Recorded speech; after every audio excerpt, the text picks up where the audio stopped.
Hello, and welcome to the lecture on Energy Resources and Conservation. I'm your guest lecturer, Scott Clausen. I'm a practicing attorney. I'm currently at the American Council on Renewable Energy, where I'm drafting comments to the EPA's proposed greenhouse gas regulations on existing power plants. I have previous experience at the EPA and the Minnesota Pollution Control Agency. My particular background is with the Clean Air Act, which we'll be discussing later in this lecture. Here are our learning objectives for this lecture. We're going to define energy and discuss its different forms and uses. We're going to discuss the types of energy sources and their impacts on the environment and on human health. We will take a broad look at energy law, regulations, and policies to get a flavor for the types of issues that surround energy regulation and laws. Lastly, we'll focus on the Clean Air Act and its role in protecting public health. So to start, let's ask the question, what is energy? Physicists define energy simply as the ability to do work, which is a very broad definition. But if we drill down a little further, there are several types, or more accurately forms of energy, that we need to be familiar with. There is chemical energy, mechanical energy, electrical energy, thermal energy, and nuclear energy. A very important thing to note is that in order to actually do work, different forms of energy are often combined in a complex system. The generation of electricity is a good example of such a system. Here we have a simple schematic of a coal-fired power plant. We see the coal being burned, which involves a chemical reaction, chemical energy. The burning of coal releases heat that boils water into steam. This involves thermal energy. The steam is used to turn a turbine, which turns a generator, which involves mechanical energy. And this mechanical energy produces the end product, electricity, or electrical energy. This is just one example of a complex system combining different forms of energy to do work, but there are many others. For our purposes, there are two broad categories for the uses of energy. There is energy for transportation, and energy used to produce electricity and heat our habitable spaces. The transportation fuels tend to be liquid due to their ease of storage and transportation, as well as the large amount of energy per each unit of fuel. These fuels include, obviously, gasoline and diesel fuel, kerosene or jet fuel, ethanol, and biodiesel. The only non-liquid transportation fuel commonly used is compressed natural gas, which is used mainly for heavy-duty fleet vehicles such as buses. Now, one particular issue with using natural gas as a transportation fuel is that it contains only about 80% of the energy as diesel on a per volume basis. Therefore, you have to use more natural gas to go the same distance. However, natural gas prices are very low and it burns very cleanly in contrast to diesel, which is why it's being used. I should also mention that electricity is now being used to power vehicles, and we're seeing more and more models come onto the market. In addition, hydrogen is being used to power fuel cell vehicles, but these are not being commercially produced at a mass scale yet. The fuels for heat and electricity include coal and natural gas, uranium, fuel oil, which is a heavy distillate of crude oil, biomass such as wood residues, and municipal solid waste, or garbage, and wind, solar, and hydropower, which use the wind, sun, and water as their fuels. Geothermal energy is also being used to produce electricity and to heat and cool living spaces. Let's take a quick look at U.S. energy consumption. As you can see, the largest source of energy is petroleum, which is mainly used for transportation. Now, these are 2011 numbers, and petroleum's share of energy has actually fallen to about 30% of the energy used in 2014, due mainly to increases in automotive fuel efficiency. Natural gas has also increased since 2011 to make up approximately 33% of our energy use. Renewable energy has also grown to make up about 14% of our total energy use. The majority of this growth is in wind. However, the amount of solar power has actually doubled each year for the past 5 years, making it the fastest growing energy source. Now, the growth in natural gas and renewables have mainly displaced petroleum, but more specifically, coal. Here we see a breakdown of energy for electrical generation. As you can see, coal is still currently the largest fuel source, but it is being rapidly overtaken by natural gas. There are several reasons for this. First, the cost of gas is very low due to an increase in supply from hydraulic fracturing, or fracking.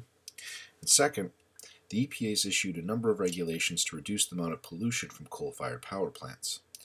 These regulations require the installation of expensive pollution control equipment and make many of these plants, especially the older plants, uneconomical to operate. Renewables are also rapidly gaining due to the state-level renewable portfolio standards and falling costs. Wind is now cost competitive with coal, and solar is cost competitive in California and several southwestern states. Renewables are growing rapidly and constituted approximately 56% of all newly installed capacity this year. Estimates have renewables supplying close to 30% of our total electricity by 2030, and at least one study from the National Renewable Energy Laboratory suggests that 80% renewables by 2050 is feasible. Despite the growth of renewables, though, the majority of the fuels we use are still non-renewable fossil fuels such as coal, oil, and natural gas. Now, these are considered non-renewable because we are depleting them much faster than they are created. With respect to the finite supply of fossil fuels, one of the readings for this session discusses the theory of peak oil. Peak oil is the notion that at a point in time, production from known fields will peak and begin to decline. At this point, future discoveries will not produce enough to replace the lost production of the declining fields, and overall production will decline. This is expressed in this graph.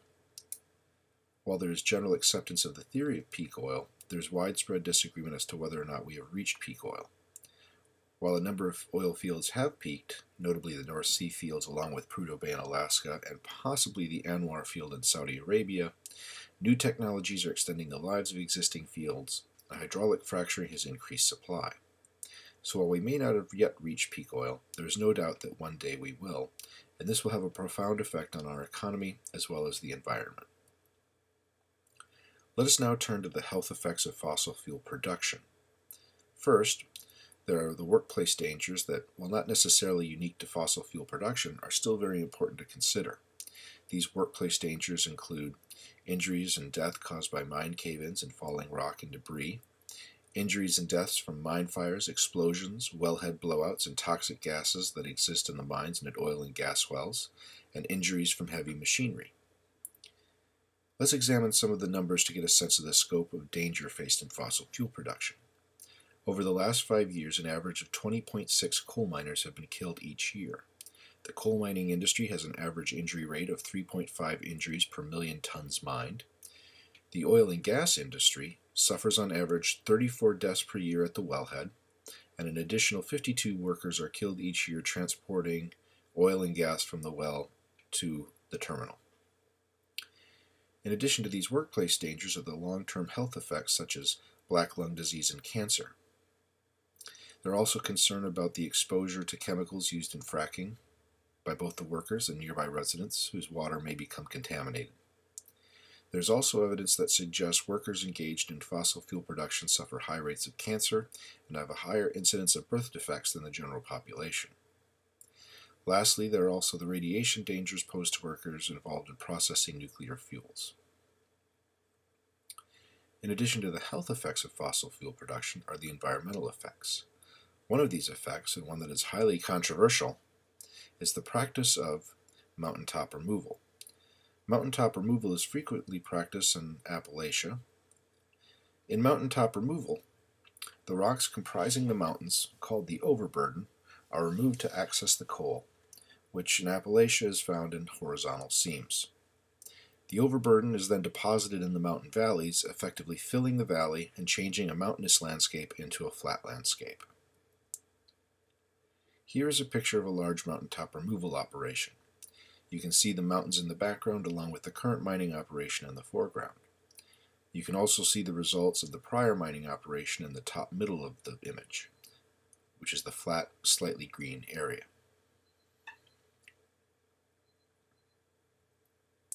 In addition to mountaintop removal is the practice of strip mining, which is frequently practiced when the coal is located near the surface, especially out west in Wyoming and Montana. Here is a large open-pit surface mine. You can see the surface along the top of the photo. In both mountaintop removal and open-pit mining, the land is supposed to be restored when the mining operation ends.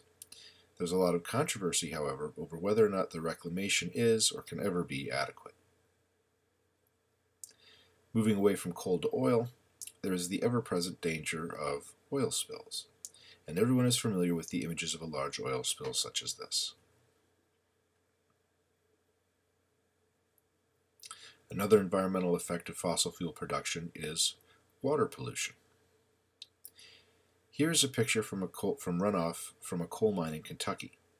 Coal and oil, but especially coal, contains a number of trace heavy metals and other compounds such as mercury, cadmium, lead, and sulfur that can heavily pollute a body of water. Lastly, there's the problem of air pollution, and this is an issue in all types of fossil fuel production. Here's a picture of a coal mine in Montana, and you can see the clouds of coal dust being generated by the truck. Not surprisingly, this coal dust is hazardous to breathe. In addition to coal dust, there are hazardous airborne chemicals released at oil and gas wells, and these include benzene, hydrogen sulfide, formaldehyde, and more. In addition to the environmental effects of obtaining fossil fuels, their use also has a number of environmental effects. These include soil and water pollution. And perhaps the best and most visible example of this is a coal ash pond. When coal is burned, there is ash left over. Airborne ash, called fly ash, is collected in large baghouses or through the use of an electrostatic precipitator. This ash is then sometimes stored in large ponds mixed with water to prevent the ash from becoming airborne. In this picture you can see the ash pond in the upper left. Also in this picture you can see the Mississippi River is flooded and dangerously close to breaching the ash pond levee. These impoundment levees can not only be breached but sometimes fail, and several profile failures have recently made the news. And here we see the result of one such coal ash pond failure. In addition to being a mess, the coal ash contains high levels of heavy metals and other chemicals that are known carcinogens. Also an issue is the use of water. Electricity generation is actually the largest user of fresh water in the country, surpassing even agriculture. This is especially an issue in the western third of the country, most of which is classified as arid, semi-arid, or desert, and where water is at a definite premium. There's also the problem of air pollution associated with the burning of fossil fuels. Now, China's air pollution is notorious, and here we see a picture from Hong Kong. Air pollution can come from the burning of coal and petroleum products. The major problems for human health are caused by particulate matter, as well as ground-level ozone and nitrous oxide, which combine to form smog. Smog causes a number of health problems, including asthma and bronchitis, but can also cause or exacerbate a number of other health conditions. In addition, nitrous oxide and sulfur dioxide are also components of acid rain. Fossil fuel combustion, especially coal, also releases heavy metals such as mercury, a known neurotoxin.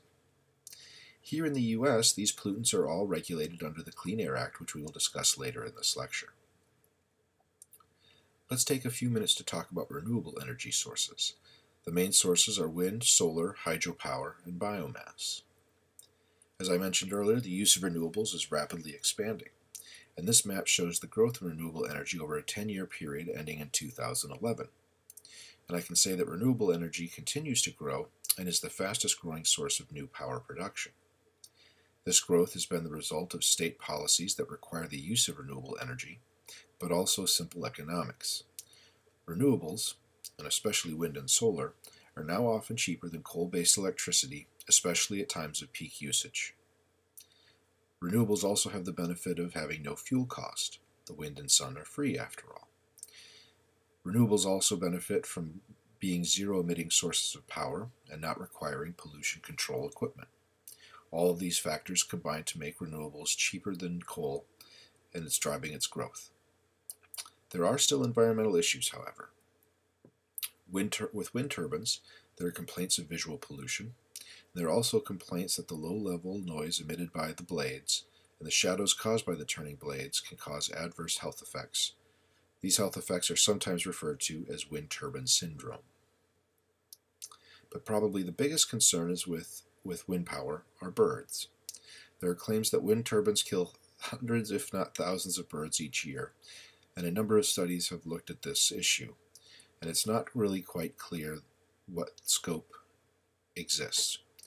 It appears, however, that the issue of birds and bat strikes depends on the specific location of a specific turbine, and efforts are being made to mitigate this impact.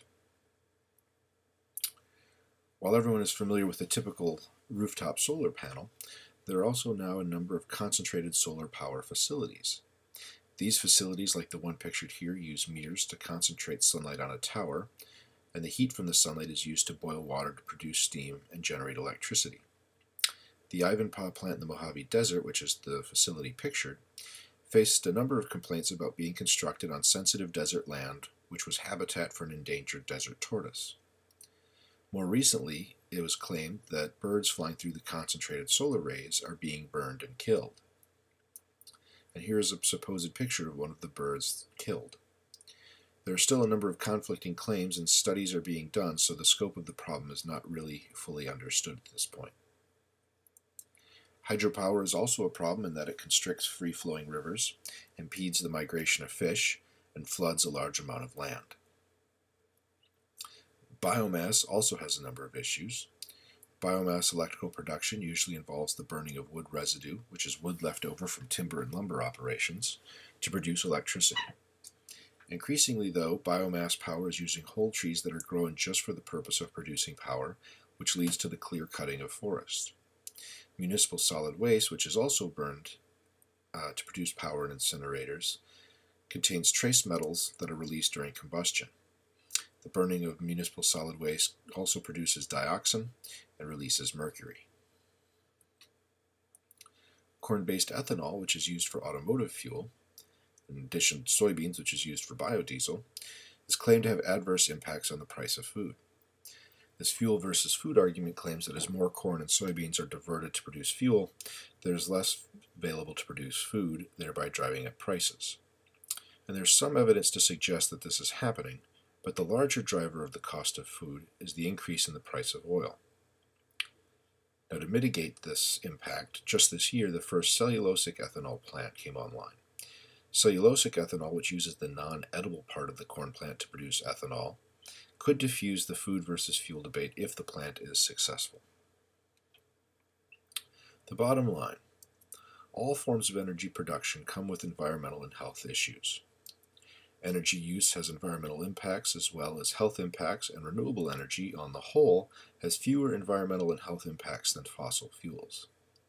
But the main impediments to widespread renewable energy use has historically been costs, which are rapidly falling. The cost of solar has fallen 90% in 5 years, for example. But the other problem with renewables is their intermittency. The sun doesn't always shine, and the wind doesn't always blow. This intermittency problem is being solved by developments in smart grid technology, but energy storage, such as batteries, are key to unlocking renewable energy's potential. Now we're going to take a quick overview of energy regulation and laws. 2 things to know. First, energy is regulated at both the state and federal level. At the state level are state public utility commissions, or PUCs. In regulated electricity markets, these boards typically set retail electricity rates, which is the rate you pay for electricity, and regulate the electric utilities. They also typically administer state renewable portfolio standards and may also regulate intrastate pipelines. The Federal Energy Regulatory Commission, or FERC, regulates interstate pipelines and monitors rates charged by pipeline owners. FERC also oversees the wholesale electricity market. There are other actors that are not governmental agencies, such as the National Electric Reliability Council and independent system operators or regional transmission organizations, but more on these later. FERC regulates the rate or tariff charged by interstate pipelines. FERC, generally speaking, does not regulate intrastate pipelines, and there are exceptions, but that's beyond the scope of this lecture. The rates charged must be just and reasonable. The pipeline must be open to anyone who wishes to use it, which is called open access, and the tariff charged by the pipeline owner must be published and transparent. FERC also regulates wholesale oil and gas markets to protect against price manipulation. With electricity regulations, in order to discuss electricity regulation, we need to take a brief look at electricity markets. Historically, utilities were vertically integrated monopolies. This means that one company generated the electricity, transmitted it, and distributed it to its final customers. In the 1990s, deregulation was encouraged. This separated the generation of electricity from its transmission and delivery. Generally speaking, one company owned the electrical grid, or sometimes two, and any power producer could supply electricity onto the grid. Consumers could then choose their power supplier, referred to retail competition, to select the provider with the lowest cost. A number of states decided to deregulate their markets, especially those with the highest electric rates, as it was believed that increased competition would lower rates. Then in the late 1990s, Enron and the California blackouts occurred, and this scared states into thinking about deregulating. As a result, only 17 states have deregulated energy markets, and they're shown on this map.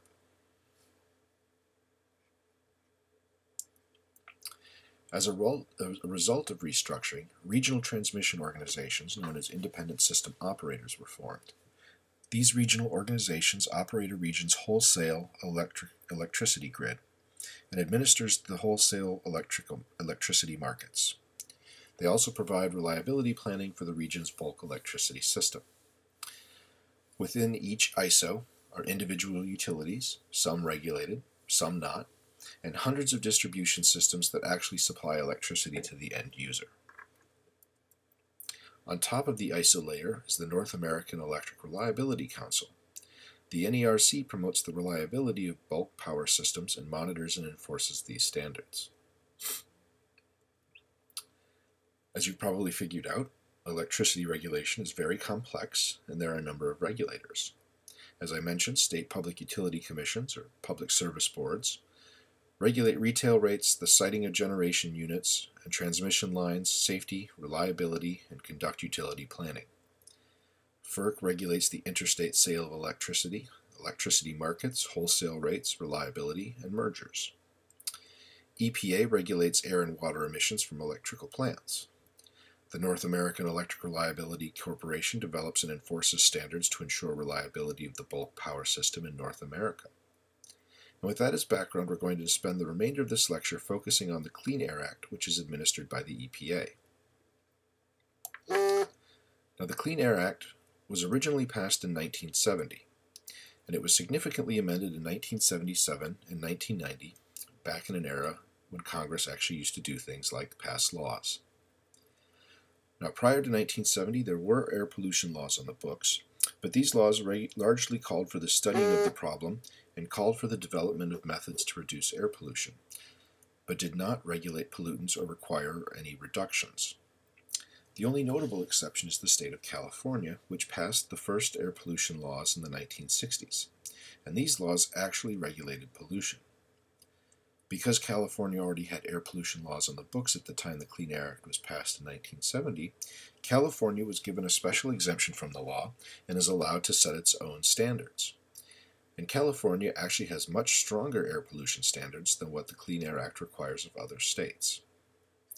But getting back to the Clean Air Act, the 1970 law greatly expanded the role of the federal government in regulating air pollution and, by extension, major industries that emit air pollution. The law requires the federal and state governments to work in a complementary way to regulate air pollution, and this dual federalism approach has the EPA set certain standards, and then states must come up with a plan to meet these standards. And states, with oversight from the EPA, enforce the standards, and both the state and EPA can bring an enforcement action against a company for violating air pollution laws.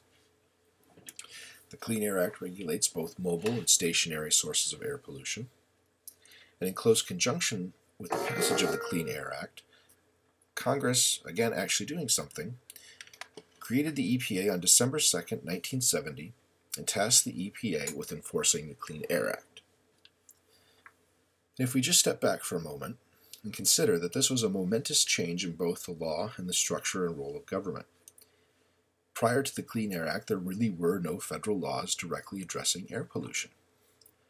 Congress not only passed such a law, but then created a new cabinet-level agency to enforce that law. This was a massive expansion of the government, and one that is still somewhat controversial with some members of the conservative parties.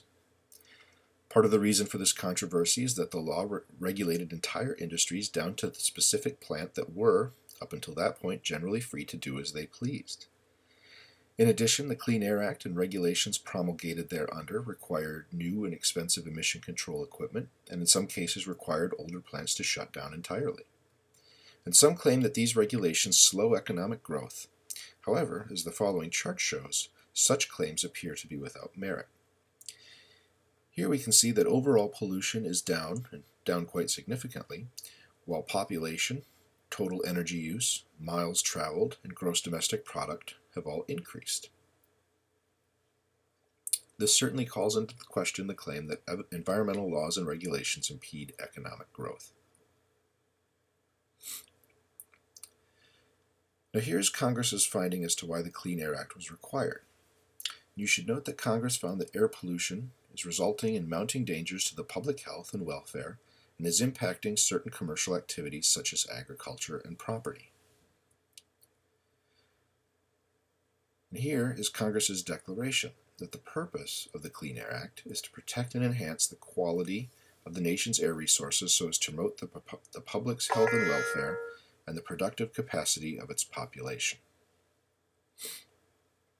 Now, the reason the findings and the declaration are important is that it ties the Clean Air Act to the productive capacity of its people, in other words, commerce. In order for the Clean Air Act to be held constitutional, Congress had to find a constitutional basis for the law. And if you examine your Constitution, there's nothing in the Constitution which specifically grants Congress the authority to regulate air pollution. The way Congress gets around this is saying that it has to regulate air pollution in order to promote commerce. And here, Congress has found in the law, in its direct findings and declarations, that air pollution is impacting public health, which is impeding economic growth, and that in order to foster economic growth and encourage commerce, air pollution must be regulated. Now, while this may seem as a bit of a stretch, this approach has been routinely upheld by the Supreme Court since the 1940s. The Clean Air Act is divided into a number of sections called titles. Title I deals with stationary sources such as power plants. It sets standards not for emissions from smokestacks, but sets standards for the ambient air that are sufficient to protect public health. The way that the Clean Air Act deals with these sources is it sets standards for what are called 6 criteria pollutants. And these criteria pollutants are nitrous oxides, sulfur dioxides, ground level ozone, carbon monoxide, particulate matter, and lead. In parentheses, you can see the examples of the current ambient air standards. And now there are actually a number of standards. There are 1-hour standards, 8-hour standards, and 24-hour standards. But this gives you an idea of the general levels currently required. The amounts of these criteria pollutants have been ratcheted down over years. In order to measure these pollutants, the EPA set up geographic areas of the country called attainment zones that largely correspond to major metropolitan areas. Based upon the level of pollution in each attainment zone, the zone is designated as being either in attainment or non-attainment, and you are designated on the basis of each pollutant. For example, Washington, D.C., where I'm located, is an attainment zone for every pollutant except ozone, for which we are a non-attainment zone. And being in a non-attainment zone brings a number of requirements to get the region into attainment, and this is called a non-attainment plan, which is developed by the state. Similarly, if an area is already in attainment, they must file a plan called the Prevention of Significant Deterioration Plan. And this states how states intend to maintain attainment.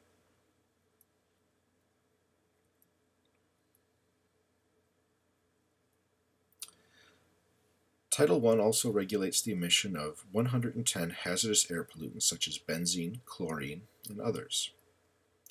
Under Title II, the Clean Air Act regulates mobile sources of pollution, and this sets the limits on the emissions from cars and trucks that must be met by the manufacturers prior to sale.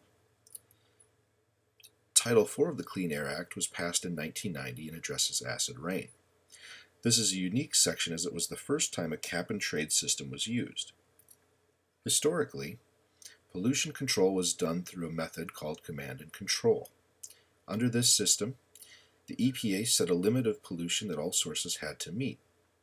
Under a cap-and-trade system, the overall amount of emissions were set, and tradable permits were auctioned off. Sources that could more easily meet the standard could sell their additional permits, and other sources could decide whether to buy permits from other sources or install equipment to reduce their emissions. And while controversial at the time, the program has actually been wildly successful and economically efficient, as the overall amount of sulfur dioxide was ratcheted down over time. This same type of program has been proposed to combat carbon emissions. Now, what is interesting is that the idea of a cap-and-trade program was a Republican proposal in 1990. Yet now, most Republicans oppose a similar system for carbon and refer to it, instead of cap-and-trade, as tax-and-trade, which is odd because it was actually their idea in the first place. It's just food for thought. Title V, which was also added in 1990, requires each source to obtain a permit called a Title V permit, in which a specific facility's overall pollution limits are set. And these plans typically have to be updated every 5 to 10 years. They're also a part of the non-attainment and PSD plans I talked about earlier. Oops, I messed up the slide here. I apologize. Move forward.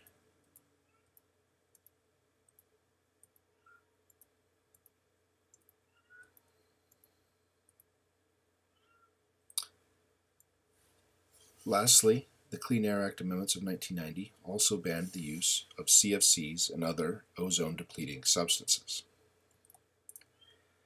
So has the Clean Air Act been successful? According to the Union of Concerned Scientists, the Clean Air Act has cut ground-level ozone by more than 25% since 1980. It's reduced mercury emissions by 45%, reduced the main pollutants that contribute to acid rain by 71% and 46% respectively, phased out the production of chemicals that contribute to the hole in the ozone layer, and reduced the lead content in gasoline, which has cut lead air pollution by 92% since 1980. Now, some of you of my age, or maybe a little older, actually remember when gasoline came in two varieties, leaded and unleaded. But since the early to mid-1980s, lead has been banned in gasoline, which has led to this dramatic decrease.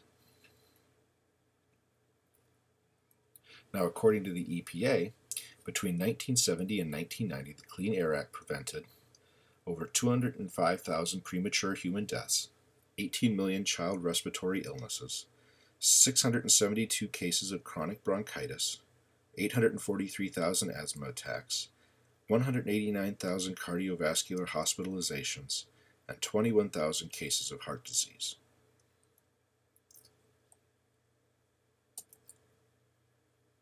As I mentioned earlier, the Clean Air Act is constitutionally based in protecting the public health to promote commerce. Thus, EPA's clean air regulations are always based on their public health benefits, which are determined by a team of scientists who conduct peer-reviewed studies. And EPA has a number of regulations that are scheduled to take effect in the coming years, and here we see the amount of ground-level ozone and fine particulate matter, called PM2.5, that are regulated. And in this table you can see under the cases of each health effect reduced by the regulations. In other words, looking at just chronic bronchitis, for example, there will be 54,000 fewer cases of chronic bronchitis in 2010 due to the recent regulations, and over 75,000 fewer cases in 2020.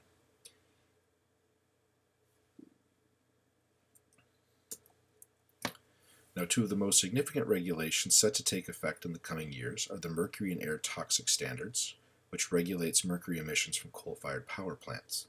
And here you can see the estimated health benefits of that regulation, as well as the estimated cost of compliance and the estimated health benefits.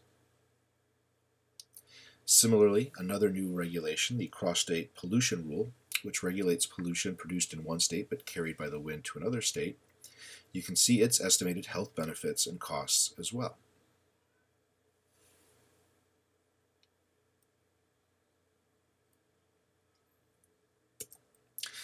Now, the newest and most recent use of the Clean Air Act is in combating climate change. and this is a new and novel use for the Clean Air Act.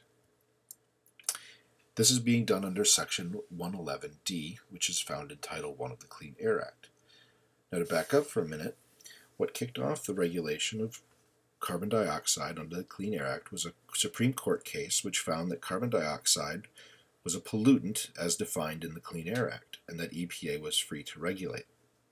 When President Obama took office, his office published what was called a Declaration of Adverse Health Impacts, which then authorized the EPA to promulgate regulations. And EPA chose to do this under Section 111D, which is a little used section of the Clean Air Act. Under Section 111D, the EPA sets an emission target for each state to meet by 2030, and this standard is expressed in tons of CO2 per megawatt hour of electricity. The states then have to develop a plan to meet this standard, and that plan has to be approved by the EPA. Now, this approach is meant to be flexible in that it gives states any number of ways to meet this standard. For example, states could make their coal-fired power plants more efficient so that they burn less coal to produce more electricity. They could switch from coal to natural gas, as natural gas emits less CO2 than coal. They could increase the use of renewable energy.